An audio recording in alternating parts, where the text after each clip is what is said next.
Presiden Amerika Serikat, AS, Donald Trump mengumumkan kebijakan tarif baru pada Rabu, 2 April 2025, yang mencakup tarif dasar sebesar 10% untuk hampir semua barang impor ke AS. Selain itu, Trump juga memberlakukan tarif timbal balik terhadap sejumlah negara, termasuk Indonesia, dengan besaran 32%.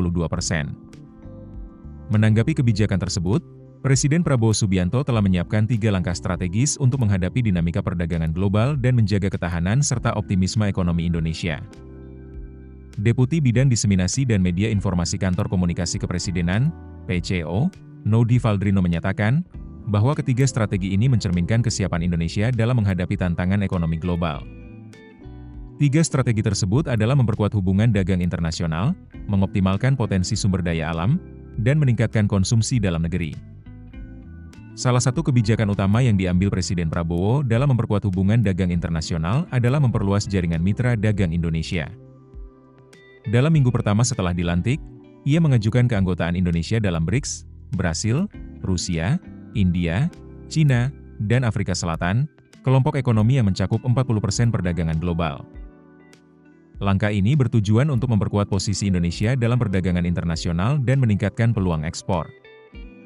Selain itu, Indonesia telah menandatangani berbagai perjanjian dagang multilateral seperti Regional Comprehensive Economic Partnership, RCEP, yang mencakup 27% perdagangan global, serta mengajukan aksesi ke Organisasi Kerjasama dan Pembangunan Ekonomi, OECD, yang mencakup 64% perdagangan global. Indonesia juga terlibat dalam perjanjian dagang lainnya seperti CPTPP, IEU-SEPA, dan IEAEU-SEPA. Di tingkat bilateral, Indonesia memiliki perjanjian dagang dengan berbagai negara, termasuk Korea Selatan, Jepang, Australia, Pakistan, Uni Emirat Arab, Iran, dan Chili. Semua langkah ini bertujuan untuk meningkatkan daya saing dan memperkokoh posisi Indonesia di pasar global. Sementara upaya mengoptimalkan potensi sumber daya alam dilakukan melalui upaya mempercepat hilirisasi sumber daya alam, SDA. Selama ini, sumber daya alam Indonesia sering diekspor dalam bentuk bahan mentah, sehingga nilai tambahnya tidak maksimal. Oleh karena itu, Presiden Prabowo memprioritaskan kebijakan hilirisasi industri untuk meningkatkan nilai tambah ekspor.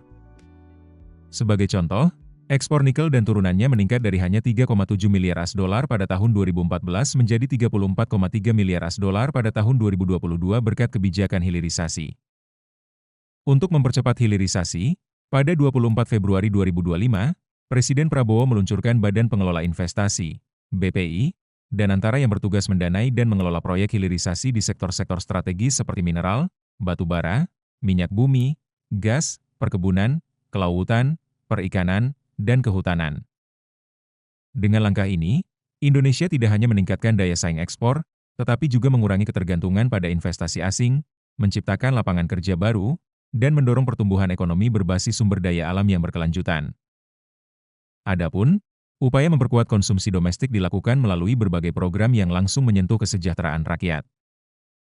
Salah satunya adalah program Makan Bergizi Gratis, MBG, yang menargetkan 82 juta penerima manfaat pada akhir tahun 2025. Selain itu, pemerintah berencana mendirikan 80.000 koperasi Desa Merah Putih, KDMP, untuk memperkuat ekonomi desa, membuka jutaan lapangan kerja baru, dan mendorong perputaran uang di daerah. Upaya ini tidak hanya akan meningkatkan konsumsi dalam negeri tetapi juga mengurangi ketergantungan pada impor dan memperkuat perekonomian domestik. Dengan konsumsi rumah tangga yang mencakup 54% dari PDB Indonesia, peningkatan daya beli masyarakat melalui program-program ini diharapkan memberikan kontribusi besar terhadap pertumbuhan ekonomi nasional.